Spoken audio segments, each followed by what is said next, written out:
Assalamualaikum warahmatullahi wabarakatuh. Halo. Jadi di sini kami mau membahas tentang tokoh politik yaitu Bu Susi Pujiastuti saat beliau menjabat sebagai Menteri Kelautan dan juga Menteri Perikanan. Sebelumnya perkenalkan, nama saya Wulan Permatasari dengan NIM 24321337. Saya Siti Nur Aisyah dengan NIM 24321329. Saya Salsabila Hafizah Putri dengan NIM 24321334. Saya Anggara Hamdani dengan NIM 24321347. Ya, jadi Bu Susi Pujiastuti merupakan tokoh publik yang dikenal karena kepemimpinannya yang tegas dalam pemberantasan illegal fishing di Indonesia. Ia dilantik sebagai Menteri Kelautan dan Perikanan Republik Indonesia pada tanggal 26 Oktober tahun 2014 oleh Presiden Joko Widodo dan menjabat hingga tanggal 20 Oktober tahun 2019. Sebelum menjadi menteri, beliau lebih dikenal sebagai pengusaha sukses di bidang perikanan dan penerbangan. Bukan politikus dari partai tradisional, sehingga gaya komunikasinya sering berbeda dari elit politik pada umumnya.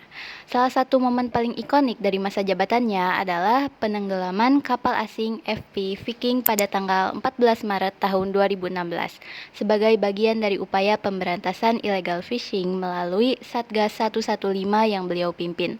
Penenggelaman ini diposisikan sebagai tindakan keras untuk memberikan efek jerak kepada pelaku pencurian ikan di Laut Indonesia.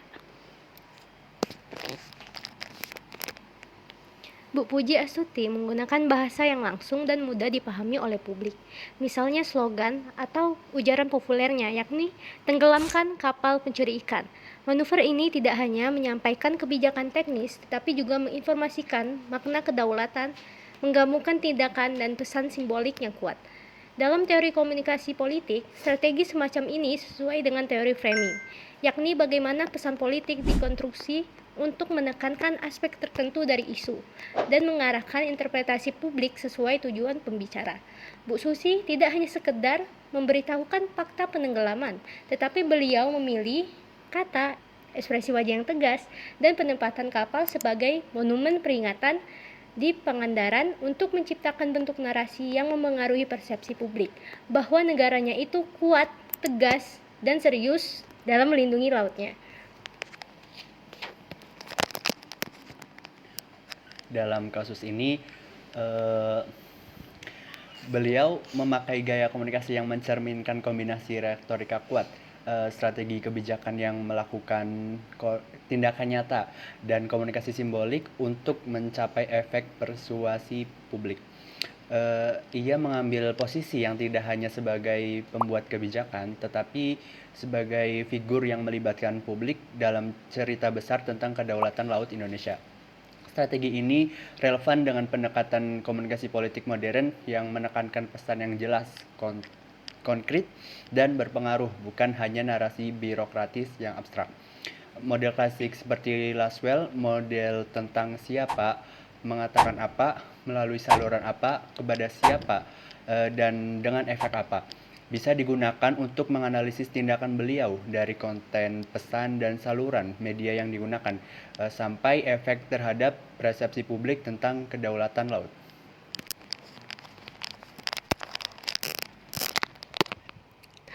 Aksi Bu Susi ini menjadi simbol nasional yang melekat di benak masyarakat Indonesia.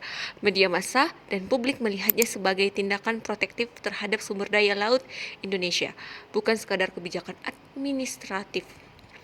Jadi, dalam perspektif komunikasi politik, frame yang dipilih berhasil membentuk narasi dominan tentang isu illegal fishing di publik dalam jangka panjang.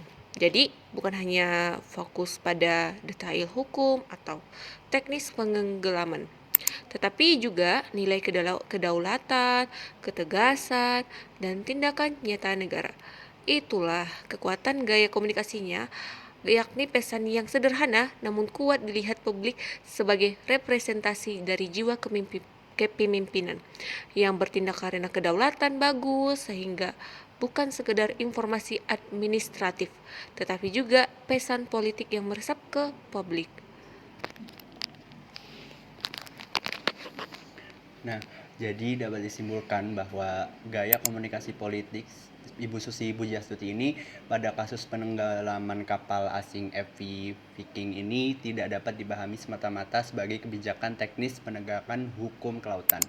Tindakan tersebut merupakan bentuk komunikasi politik yang syarat makna simbolik, di mana kebijakan, bahasa, dan tindakan konkret dirangkai menjadi pesan yang kuat kepada publik domestik maupun aktor internasional.